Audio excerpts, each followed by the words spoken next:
On peut considérer qu'une des fonctions principales d'une rivière alpine, c'est finalement d'évacuer les sédiments qui sont produits par l'érosion des montagnes, hein. On sait que il y a des phénomènes d'érosion très importants qui se produisent sur les versants.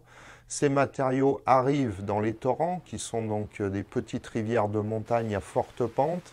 Ces torrents vont propager cette charge sédimentaire vers l'aval.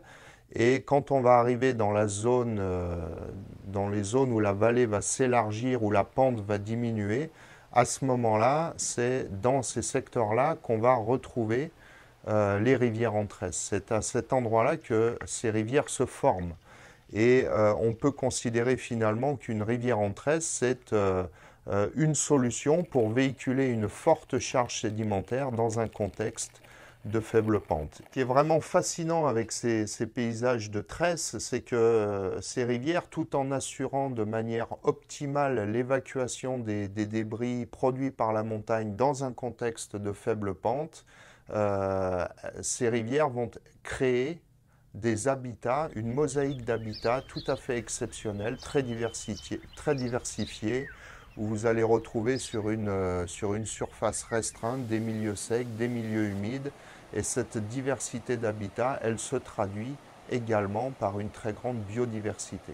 La rivière en tresse, c'est un style de rivière parmi d'autres. Et ce qui fait l'originalité de ce style, c'est l'existence de chenaux en eau qui sont multiples. Il y a une multitude de chenaux en eau, et entre ces chenaux, nous allons trouver des bancs de graviers non végétalisés.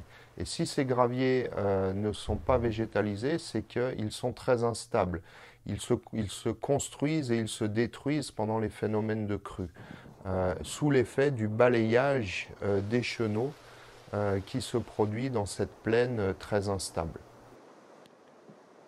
Alors, il faut considérer que ces rivières sont quand même relativement fragiles dans la mesure où elles résultent d'un état d'équilibre instable entre le débit liquide qui est produit par le bassin versant et la charge sédimentaire que ces rivières doivent transporter. Et donc il y a une multitude de facteurs qui peuvent contribuer à rompre cet équilibre fragile. Nous savons aujourd'hui que de nombreuses rivières en tresse se sont fortement incisées, principalement sous l'effet des extractions de gravier qui ont été très importantes.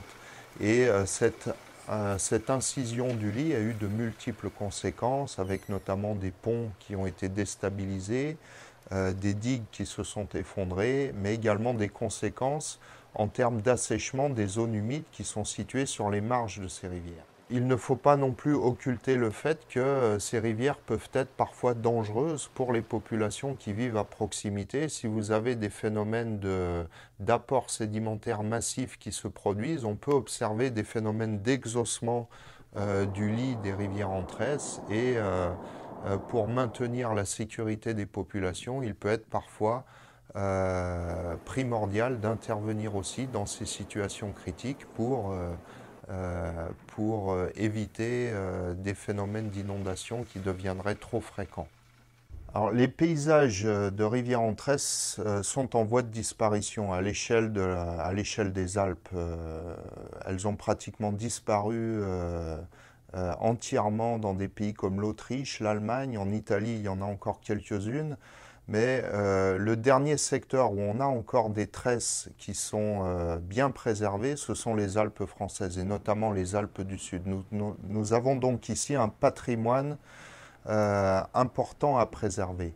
Et pourquoi ces paysages sont en voie de disparition? Parce que ce sont des rivières qui ont subi de multiples pressions. Il y a eu les extractions de gravier dans les années 60 et 70. Il y a eu aussi beaucoup de programmes d'endiguement de ces rivières. Et il faut aussi considérer que la montagne produit moins de sédiments aujourd'hui que ce qu'elle produisait il y a 100 ou 150 ans. Donc, du fait de ces évolutions multiples, de ces pressions, de ces changements dans l'environnement de ces rivières, on a donc une modification de ces paysages qui se traduit par la disparition de nombreuses rivières en tresse à l'échelle des Alpes. Il est important de conserver une bonne continuité sédimentaire entre les zones de production de matériaux et le lit en tresse. Et au niveau de la plaine alluviale, il faut aussi maintenir de bonnes conditions d'alimentation solide par des processus de sapement de berge, de divagation latérale. C'est très important pour l'équilibre morphologique et sédimentaire de ces paysages très particuliers.